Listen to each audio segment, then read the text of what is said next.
citizens were behind the bars in 2022, either in Crimea or in infringement of international humanitarian law, were brought to Russian Federation.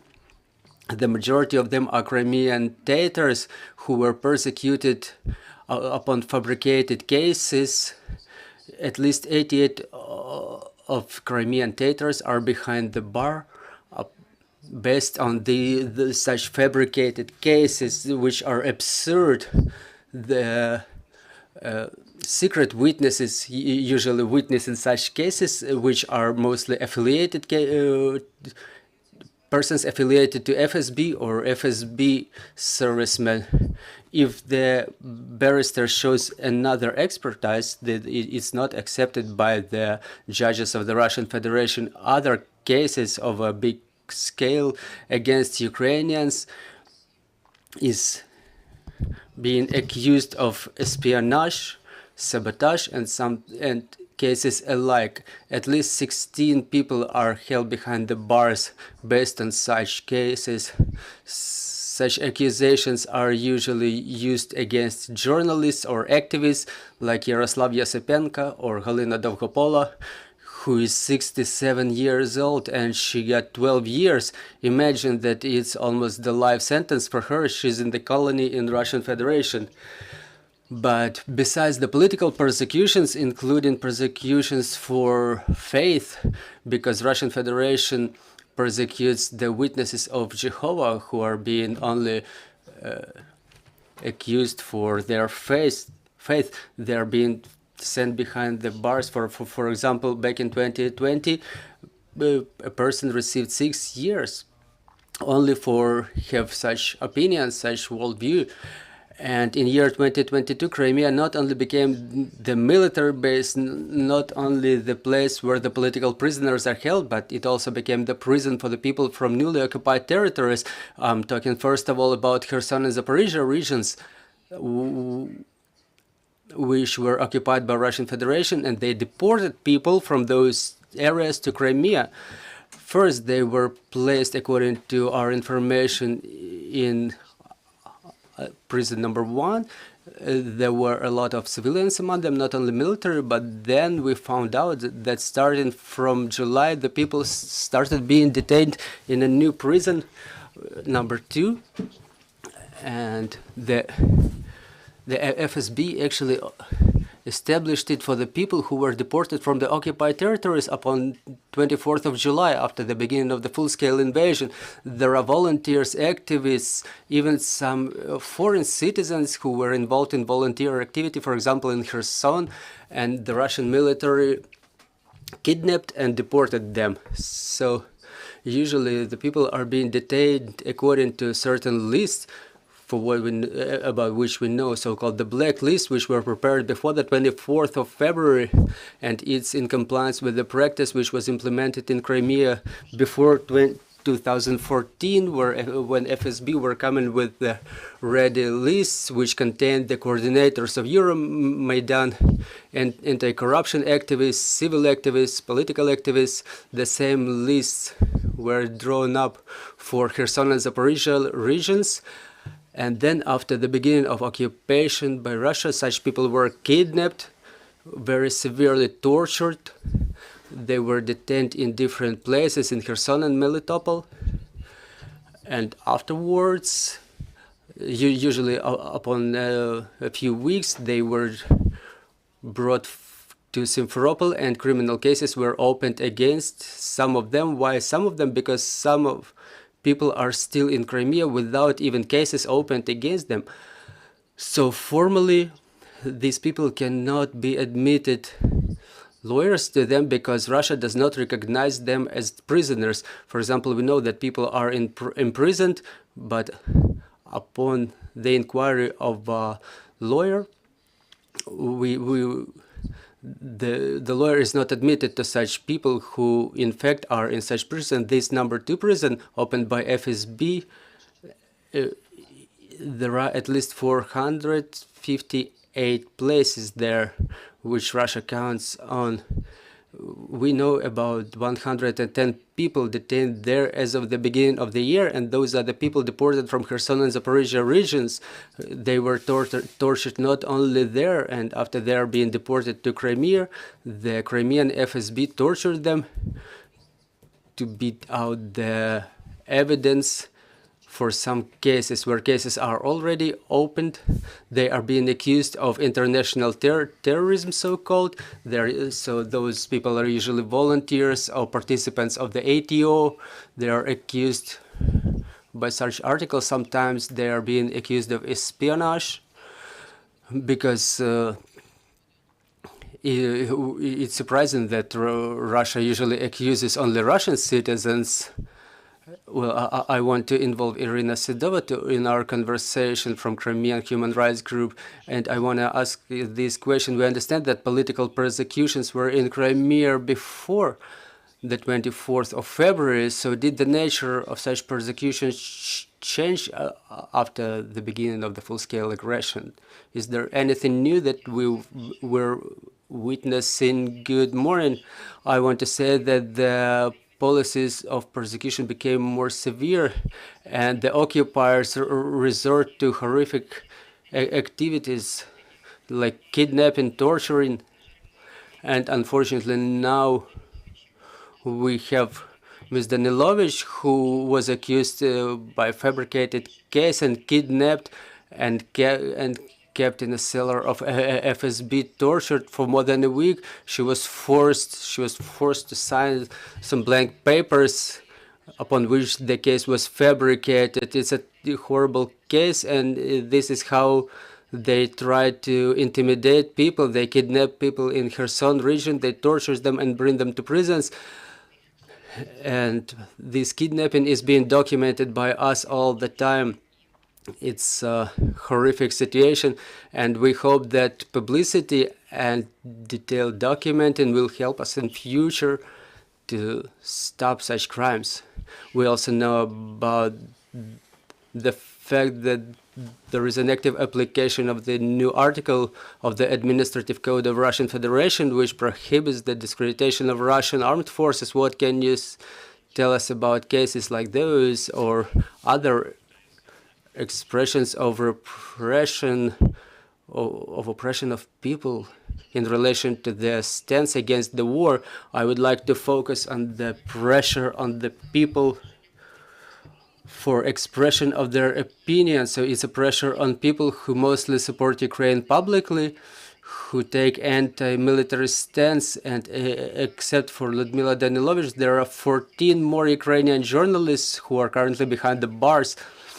And for some of them, the award was brought for a number of years. For example, Yaroslav Yasipenko was tortured with electric current to beat out the evidences of crimes he did not commit. Iryna Danilovich received 7 years. It's a pressure on her civil position for about the publicity of the political cases committed. The Crimean Tatar civil journalists who actively cooperated with Crimean media initiatives, for example, Ramzi Kerov, who worked for Graniru, received 7 years in fabricated case. Also, Ruslan Soleimanov, Rostem Shuikhaliev received 14 years. Ramil Sumetov received 11 years, and they were the veteran of Crimean Tatar movement, received 11 years for publication of Russian crimes, only for posting the video and comparing the Russian occupiers to the Nazis. So now the FSB is focused on the activists whom they were not trying to touch before the full-scale invasion due to the publicity. And if somebody just was involved in civil activism. They were not touching them, but now they do. And even for the smallest expressions of patriotic stance, any average citizens, even for conversations with the colleagues at work, there was a case when a person just came to work and said something good about Ukraine, and somebody submitted a report for such person and penalized according to the article 20.2.3, and there is another article of the criminal code 20.7.3, and there is a number of criminal cases against people for spreading so-called fakes about the Russian armed forces, but people really write the truth about the crimes of Russian armed forces. So Crimeans are being persecuted for this. For example, Alexander Tarapon was accused of spreading fakes about Russian army for 2.5 years. And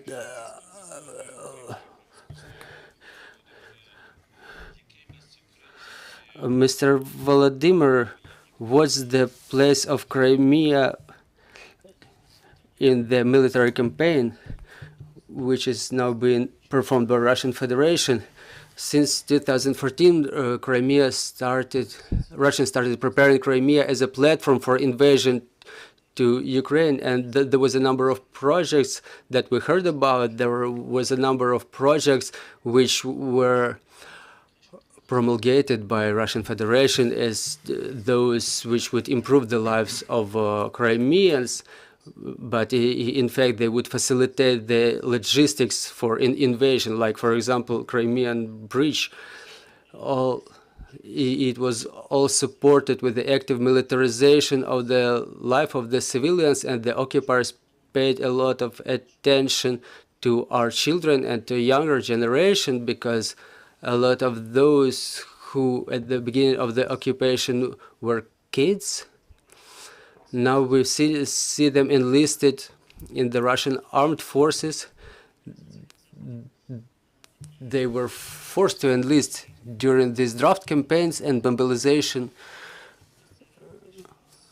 And it was all done, it was all prepared since the time when kids were in kindergartens. There was an active propaganda in place.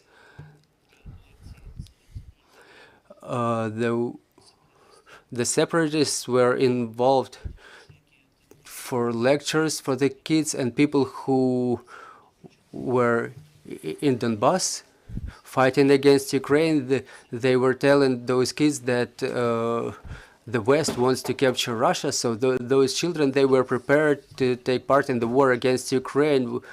Within all this period, Russia held 16 draft campaigns.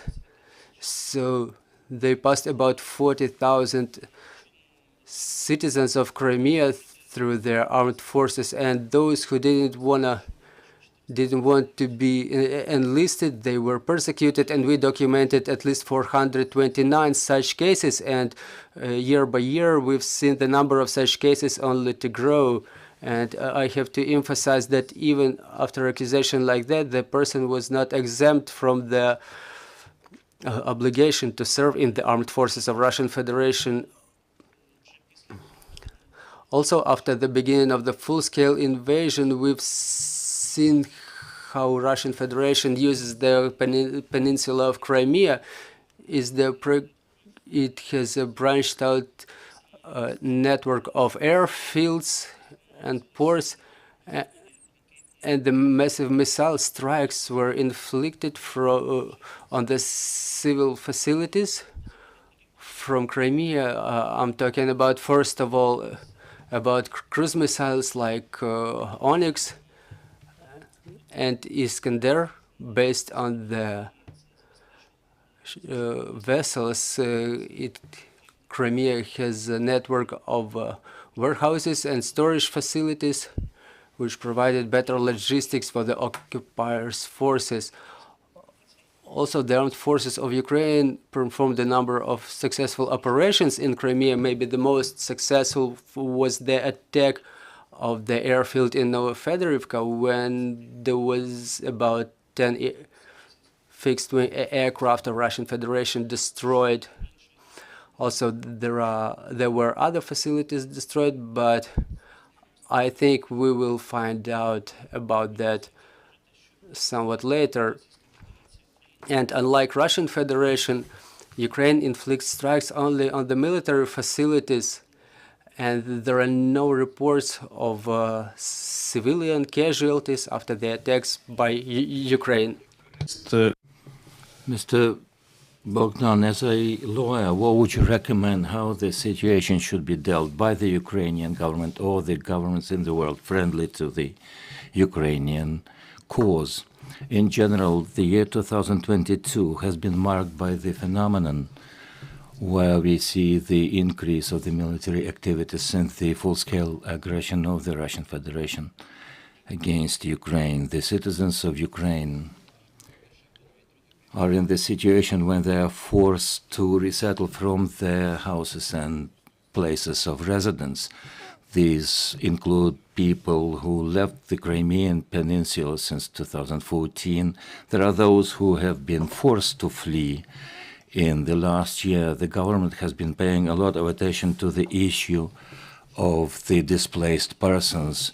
We have developed this procedure of recording of displaced persons. You can get recorded through the DIA application. You can also provide documents through this computer application. In many cases, people would leave without their documents available. We have seen also the increasing number of the people receiving the monetary allowances, and the limit has been done away with the maximum money that every family is entitled to. Apart from these positive steps, we should also take notice of the procedural actions by the government when the government is trying to keep record of the displaced persons. This means that a social worker can visit the alleged place of residence of a displaced person. In case such a person has not been found there, such a displaced person is bound to come to the office, otherwise the monetary allowances will be cancelled. These visits are scheduled for the working hours, and more often than not, people would be at their working place. And in fact, these displaced persons are not bound to stay at home all the time. This is not the first time we've seen such mechanism implemented. We have seen such procedures when the temporarily displaced persons are checked, but these procedures were dispelled as unlawful back in 2015. There's another issue that is outstanding yet, the issue of pensions for the persons who have been registered in the city of Sevastopol or in the Crimean Peninsula. In case such people resort to receiving money allowances, they were sometimes in the situation when they were turned down, because according to the Ukrainian situation, in such cases, you need the documents from the Russian Federation pension fund, and this doesn't seem to be liable. And in general, such an additional condition as asking for documents is discriminatory in its nature as far as the Ukrainian citizens are concerned, those who have been previously registered in the peninsula of Crimea. Another issue that we paid special attention to, as well as did the government, is the protection of people who has been deprived of personal freedom as a result of the armed aggression. Even prior to the war, the law was passed on the protection of people who has been deprived of the personal freedom resulting from the aggression. And at the legislative level, these people were protected by the Ukrainian legislation. In March 2022, an investigative commission was working in terms of identifying people whose freedoms were violated. Accordingly, such persons were paid allowances, and it should be noted that the Commission included the civil rights activists, including the experts from the Crimean Human Rights Group. The President of Ukraine has also decreed on the issue of the reintegration of the Crimean Peninsula and the city of Sevastopol.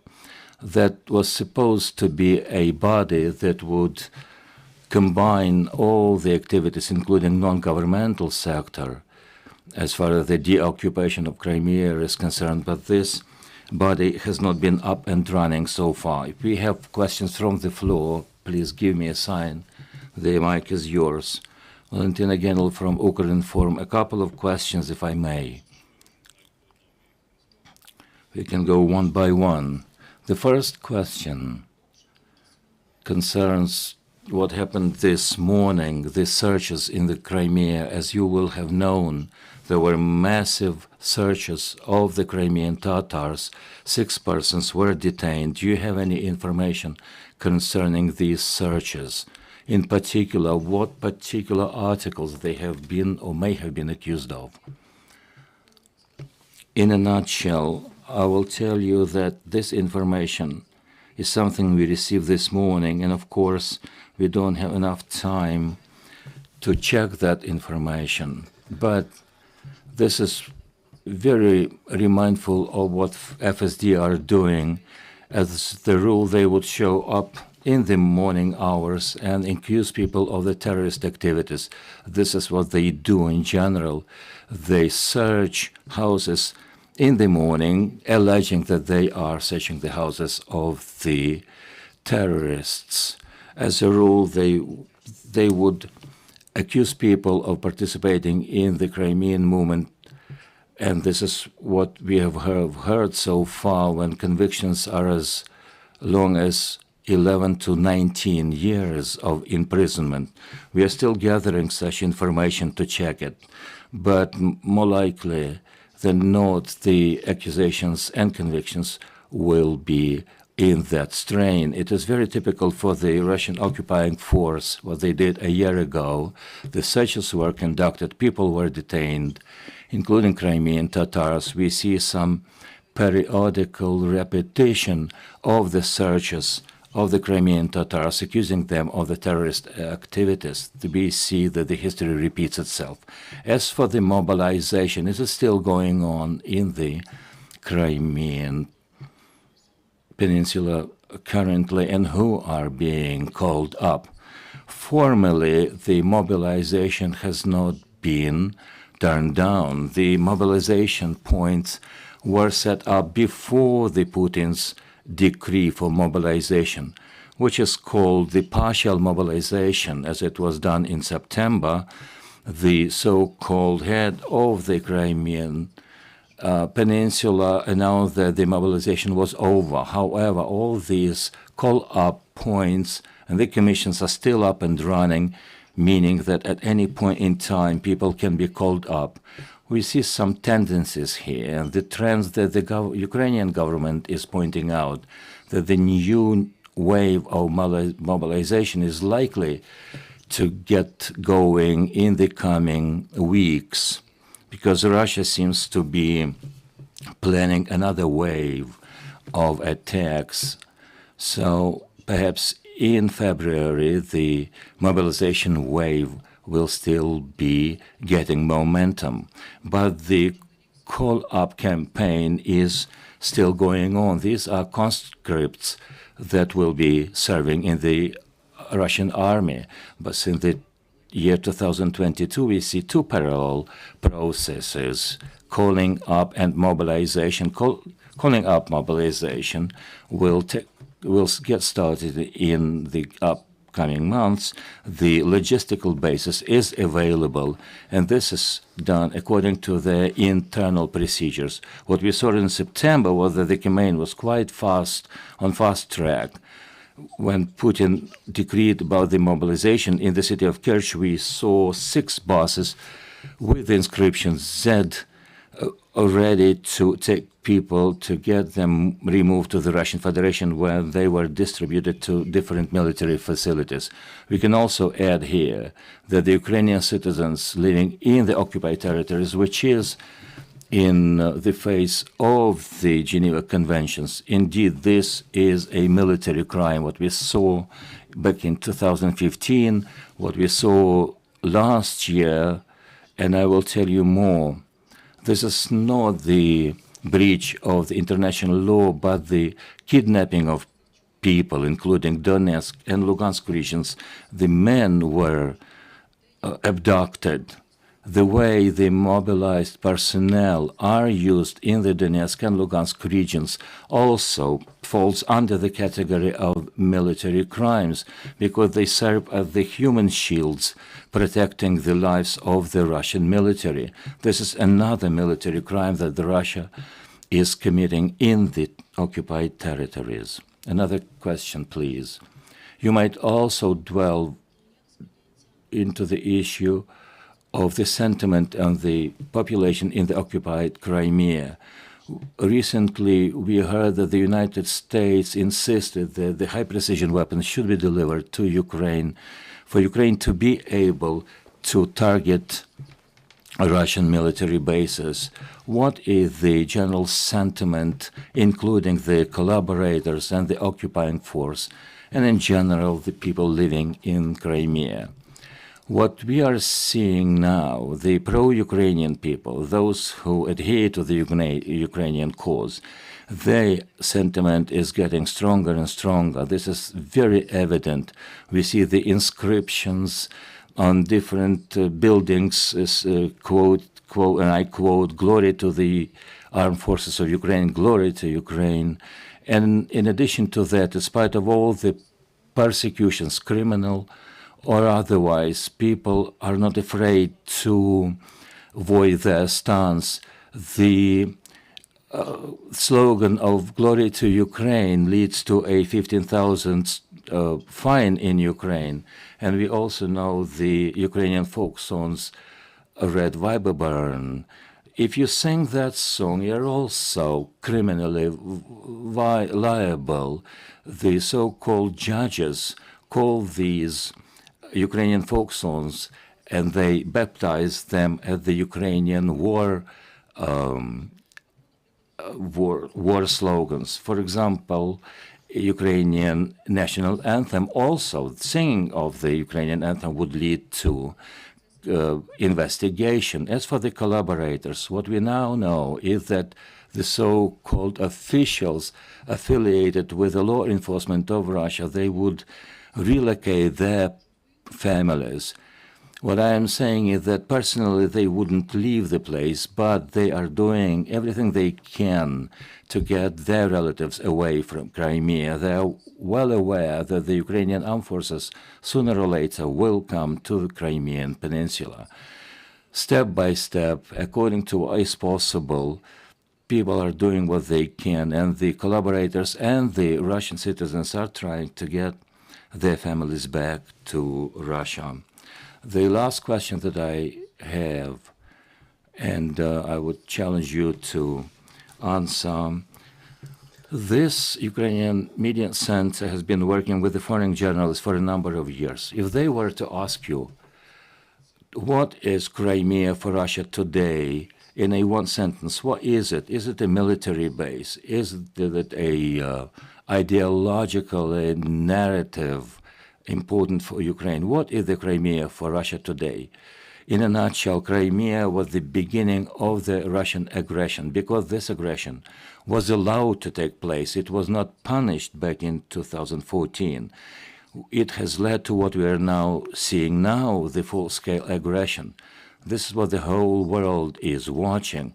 To me, the Crimean territory is the area of international responsibility.